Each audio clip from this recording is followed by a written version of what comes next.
हाय, कसे सगळे? तुम्ही आनंदी असाल, मजेत असाल आणि बिंदास असाल. तर स्ट्रॉबेरी आता थंडी म्हटलं की सगळीकडे स्ट्रॉबेरीच दिसते ना.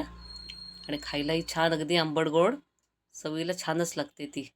पण बघा, ही फळं बघूनच किती मन प्रसन्न होतं बघा. पण ना, ज्या ज्या सीझनला जी जी फळं येतात म्हणजे ती खावीत आणि त्याच्यातून आपल्याला छान अगदी पोषणच मिळत असतं. लाल भडक असायचा कलर आणि छान अगदी चवीला लागतात ती फळं. तर या स्ट्रॉबेरीपासून आपल्याला अनेक अशी खनिजं आणि जीवनसत्व मिळत असतात आणि रक्तातील साखरेची जी पातळी आहे ना, ती नियंत्रणात राहते. त्यामुळं सीझनला मिळणारी ही स्ट्रॉबेरी नक्की खा. माझे व्हिडिओ आवडत असतील तर नक्की लाईक करा, शेअर करा आणि सबस्क्राईब करा. बघे छान ना, आंबट गोड अशी ही स्ट्रॉबेरी खायला अगदीच अप्रतिम.